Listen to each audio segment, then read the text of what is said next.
What's up, everybody? Welcome to the Burn Boot Camp podcast. We are inside of a Starbucks in Pineville, North Carolina, because we had camp going on, and Danielle kicked my butt at the 8, and then I repaid at 9:30. Yes, very much so. She's our lead trainer from Pineville, and just an incredible trainer, former educator. We're going to get into her story. We're going to spend 30 minutes with you guys, just really unpacking your story, and you just having this microphone to really talk to Burn Nation.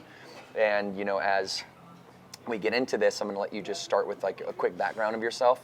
But I just want to compliment you on how amazing your camp was today. And then we did a feedback loop right afterward, and it was a more advanced feedback loop than I've done in a while, and that's important. Like, I asked you these questions, dude, about our BLP. Everyone is the Burn Learning Portal. That's like where all of our trainers get some information, and they go to regional training, we go to Summit, and I'm asking her all these questions like I'm expecting her to maybe be a little bit fuzzy on it, and she's like so sharp. She just answers 5 questions in a row, and I'm like, all right, she's advanced, she's a beast, let's go deeper with it. And so I was super impressed by you today. Is my punchline here. And so start for the audience, start kind of like where you're from, what got you to Burn. Okay. Yeah. Yep. I grew up in a really small town in upstate New York, like an hour south of Rochester. And I grew up in a family of 5. Grew up as an athlete, played 3 sports, soccer, basketball, softball. In college, I played soccer. When I got out of college... Where'd you go to school? Brockport. Okay, Brockport. SUNY Brockport in upstate New York. I always wanted to be a teacher. And so my mom tried to steer me away from teaching. So I went I'm going to take more of like a nutritional pathway, and then something in me just knew like I needed to pour into others, and I feel like that's what fills my cup up. So I ended up going through the teaching route. I graduated in 2017 from college, and then I came right down to North Carolina in Charlotte, and I got my first teaching job right in Matthews. I lived here for about 3 years teaching, and then around the COVID time, I thought, I missed my family. I wanted to continue my education in New York. So I went back to New York, where my family is from, and I lived there for a year because I finished out my school year. I knew right away that that wasn't where I wanted to be. I love my family, but when I was there, I just felt like something really big was missing. And the more I thought about it and really tried to figure out what was missing in my life, I think the biggest piece of it was the friendships and the community I had here in Pineville. So I joined that gym in 2017 when I moved here, and I was just a member, made some of my very best friends there, and I just felt like it was a place that pushed me to be a better person. And as an athlete, I think that was what I missed, when I knew I was done with sports, how am I going to continue to be pushed by someone? And I think that filled exactly that for me. I didn't ever enjoy going to the gym and lifting and the why. I can do it, but I like to be pushed by somebody. So Pineville did just that for me, Burn did. And so when I was home, I realized that community made me better, and I could feel that they were missing in my life. So that wasn't the only reason I came back down, but definitely played a very large piece of it. So as soon as I finished my school year in 2020 or 21, in that June, I came right back down here and had another year teaching under my belt, and I was just a member here. So that in that year that I was home, we had new ownership, and so much had changed in the gym. So I still came back and met Billy for the first time, and I was a member. He was like, "You should be a trainer," and I was like, "Absolutely not. I'm a teacher." It was not anything I ever thought was in my future. And he continued to encourage me to do it, and I just felt like that was a time in my life. I don't know if I've ever felt somebody believe in me so much, and I think I can pull that from many aspects of Burn. The community itself, I think, just truly believed in me and still does. There's still people, So I kind of thought hard about it, prayed about it, and I was like, you know what? I'm young one time, and here's my chance to do something that I never thought I'd get to do. So I finished out that school year. So now we're talking last June. Yep. And I came full time into Burn, into training. Well, we're so thankful that you did, because you're very talented, as I mentioned, and it seems like you have this perfect chemistry of things happening for you, this. You know how it is as a college athlete, and you get, so there's that natural proclivity to intensity in sports and camaraderie and teamwork, and then you lose that. As soon as you graduate, and it's almost like the world's greatest gift that's just taken from you, and you don't really realize it because we're young and naive, and we don't really realize how important that is, and then it's taken from you. And like I know after baseball, I was lost for a minute. Yeah. You know, it didn't last for years, but it lasted for months, and it was a bad feeling. And you had the same feeling, yeah? Yeah. Talk to me about like that feeling and how deep did that actually go? Like, did you get depressive? Were you in an emotional state that was undesirable for you at the time? I think I'm fortunate in that I found Burn quickly. I definitely felt that missing piece in my life, whether it was just like teammates or someone encouraging me or inspiring me and pushing me to be better. And I think that I wanted to be better for myself, but for the people around me as well. And just having like, I knew I felt I had a purpose outside of my sports, but like it just filled such a big hole in my life. I mean, I have played 3 sports my whole life. So I think just like when I got down here, I knew I needed to find something that filled that. You know, I didn't necessarily get depressed, but like I knew I needed it. And so I'm a pretty hard go-getter. So I found something. And once I found it, I knew that I didn't need to go anywhere else. And then you go teach, right? And you teach for 3 years, and 3 years is a long time. Yep. And you get used to like commanding a room. I know they're kids, but you're still commanding a room. It's probably even harder to command a room of kids than it is, well, arguably, your Pineville members. Yeah. I love you guys, by the way, Pineville members. We're just playing. But you know, you get this confidence from public speaking, in a sense, from being a leader of this, you know, small group of human beings. And so, how did that play into training? Am I correct in assuming that's a little bit of sports and lack of camaraderie after being, I say released, because after college sports, and then you mix that up with your teaching careers, like, did you realize that training was like the marriage of both of those things, or was that not a connection that you made at the time? I feel like I am in that phase of like realizing that it's like the best of both worlds for me. When I was in college, like public speaking, it just made me like petrified. But I one day woke up and was like, you know, I can either be nervous and like do a bad job at it, or just like get some confidence. And I think that I've translated that as far as like commanding a room, but into training as well. Like the first time Billy had me go to Denver to train a bigger camp than I was used to at the time, I was like, I've got 2 options right now. Like I can step out there and do my job, or I can like overthink it and, you know, not show them what I'm really made of. And I think just having that mentality now in training, it's like, I'm here for a reason, and it's like, you know, just giving it everything I have and being confident in what I do. Yeah, it's like you could be nervous and do a bad job, or be nervous and do a good job. But Yes, it's not basically. It's not going to change the fact that you're nervous, right? Yeah. Well, I said this off the front of the podcast, but like that camp today was absolutely fire, and I was so enthused the whole time. Thank you. So much so where I had to feel like in the next camp I had to reciprocate and like pay You you back. definitely did. You definitely did. But I hope you know that shows my love and admiration for you if I pick on you a little bit. Absolutely. Yep. So, you know, we are now here, and you're now leading this group, this community. What have you realized about yourself?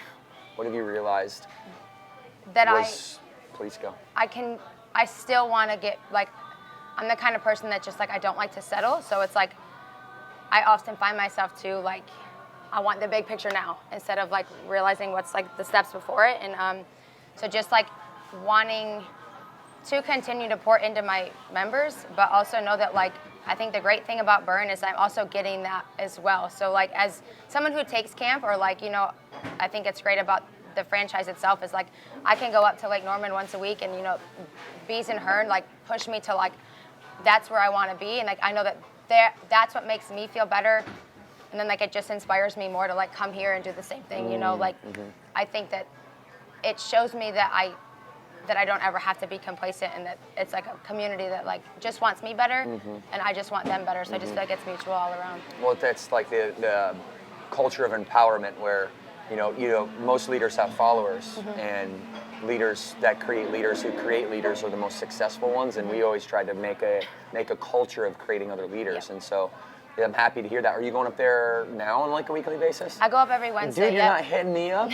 I'm right there. I'm literally downstairs. You got to fire me a text and say, hey, at noon? Yeah. Okay. I go up and take 10:30 or noon, but I go up for 2. And that's been honestly like the highlight of my week, because one, I get pushed and I get better, but like just like watching what they inspire me. So it's like, that's what I want. So I just like feel like I love to learn, and just sitting there and just like soaking it all in, whether it's I'm taking camp and like learning at the same time, or I'm sitting back and watching. Like, I think that it definitely has helped me to get a Well, be a isn't better that trainer. the reason why success will find you is because you're always seeking how to get better. You're always seeking feedback. You're always seeking the next Yeah. level. You know, if you seek and you shall find, right? Like Yeah.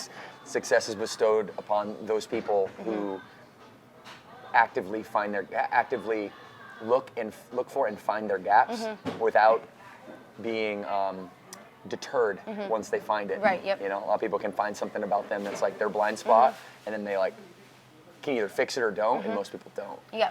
What process do you go through to find your gaps? So if there was like a mountain peak that you're on today, right? Because you just had this big career change, which congratulations. Thank you. I know that's a scary cliff to Yeah, jump off for of sure. and change, Yep. and you know you have school that you paid for to Yep. you know all this stuff, and you know all you just basically left it.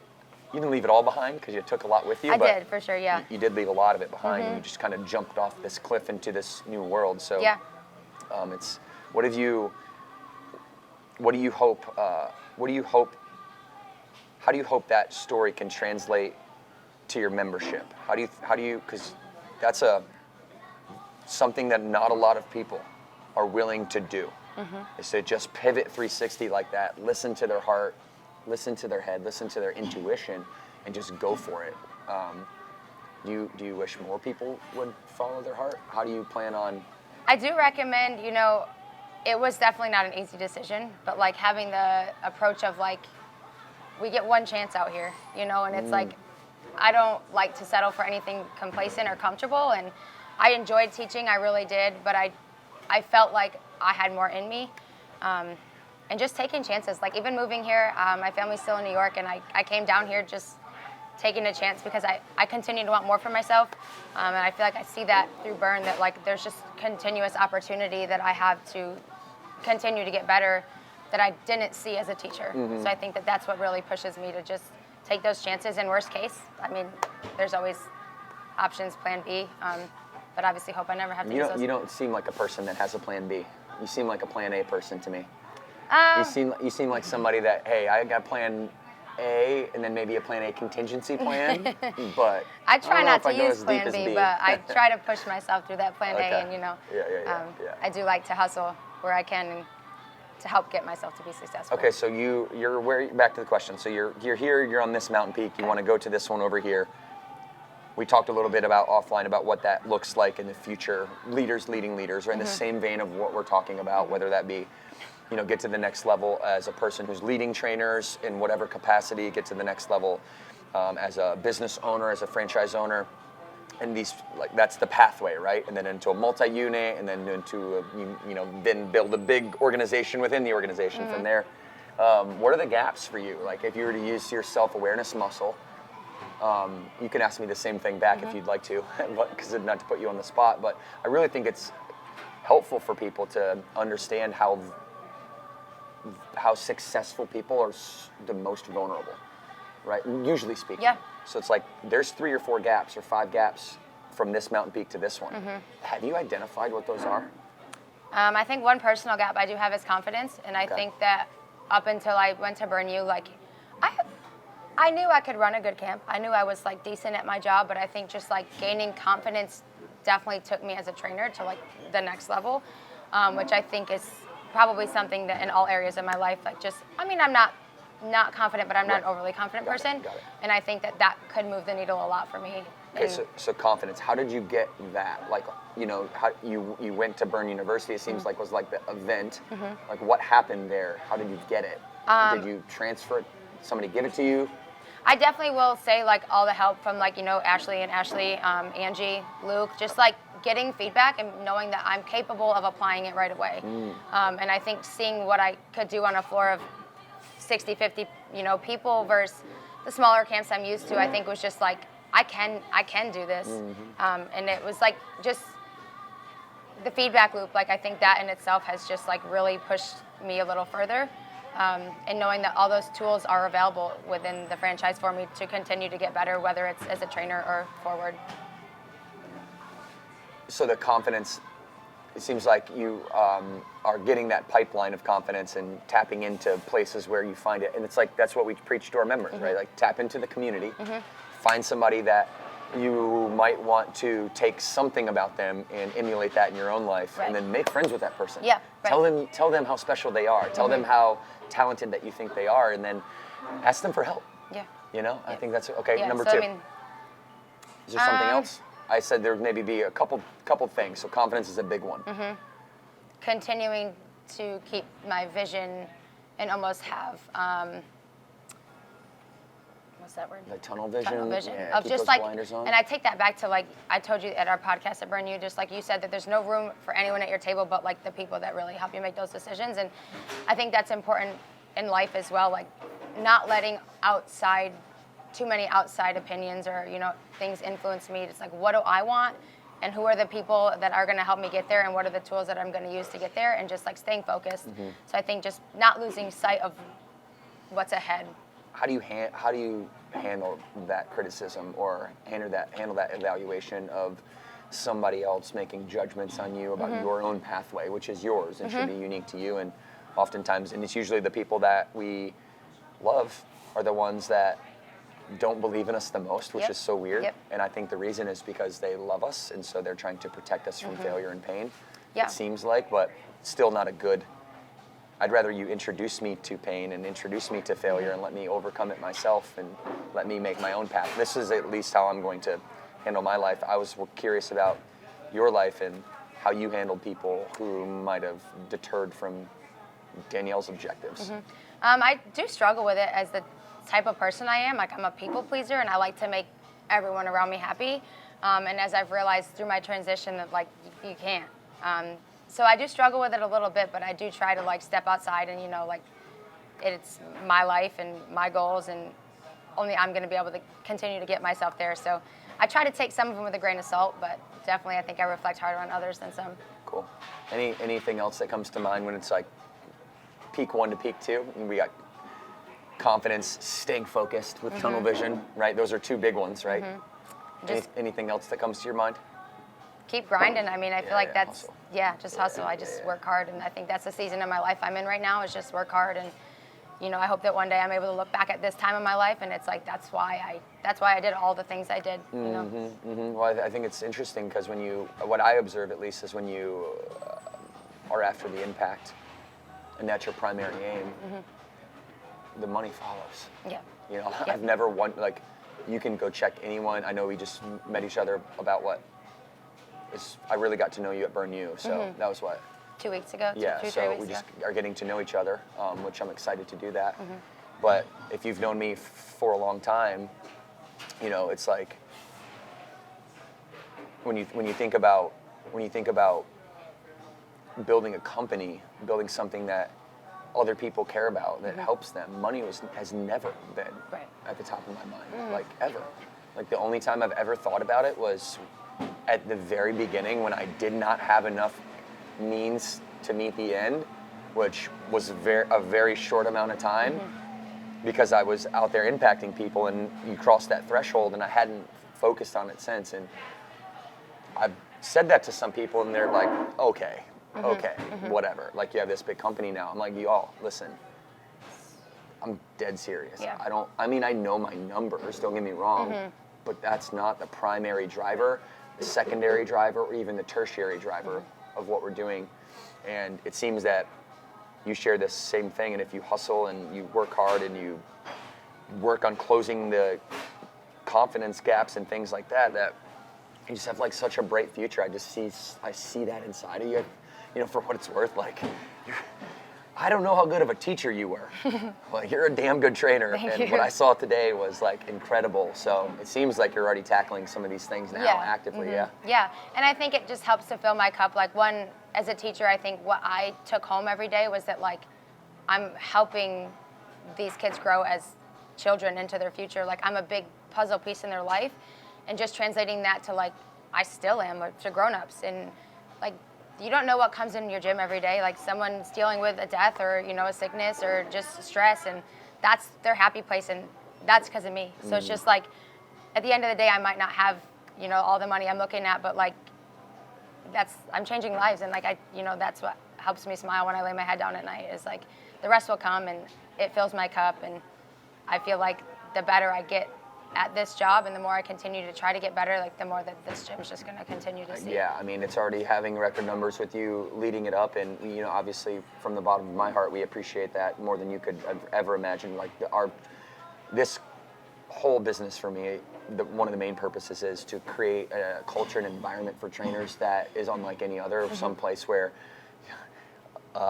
well-educated, super confident, super talented person can leave their teaching job to come in and love it so much because it's so safe. And you know, the history of personal training in America is not that. Like the trainers that I knew growing up, or I worked with at my first personal training job, they were bouncing from gym to hotel, back to another gym, back to you know, they had to get 3 or 4 different modalities to be certified in so that they could make ends meet. And it was like this struggle.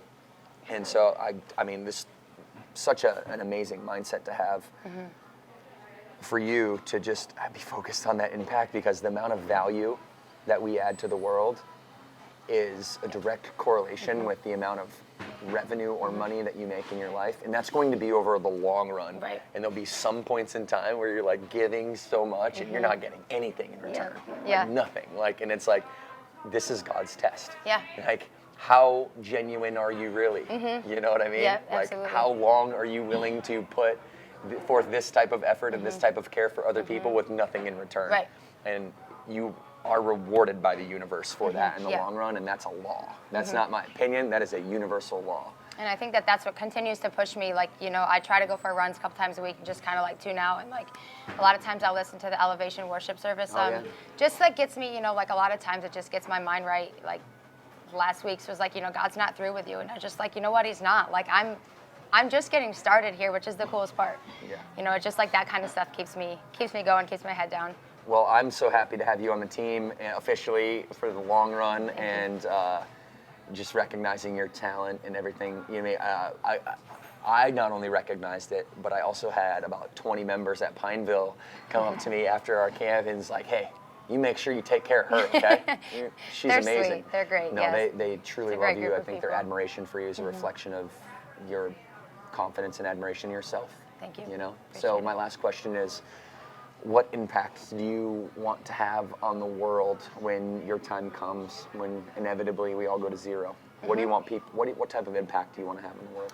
I think this has stemmed from just my whole life. Just like I want to be someone that, like, you know, that I changed your life. So whether it was as a teacher, you know, like I still talk to one of my teachers often, and it's just like she truly changed my life, and I feel like I can continue to carry that with me still as a trainer. Like I want people to look back, you know, like she got me through this hard time in my life, and she changed my life physically or emotionally or mentally, whatever it is. Because I know that I have people, I went through it a little bit, and you know, like the gym and the trainers at the gym were what like got me through my hard times. So I feel like I just want to be able to be that person in as many lives as I can. That's beautiful. That's beautiful. Well, we'll do it together, okay? Sounds good. All right, good. All right, so we're in Starbucks, and we're definitely going to end this with 2 claps on 2, and we're not going to be quiet about it, okay? All right. Yep. All right, everybody. Welcome. Thank you for being here at the Burn Boot Camp podcast. Welcome to Starbucks again, and make sure that you subscribe and leave us a review, and let Danielle know how amazing that she is. I know that you can see what I see in her now that she's exposed some of her mentality to Burn Nation, and we're going to end this thing 2 claps on 2. 1, 2.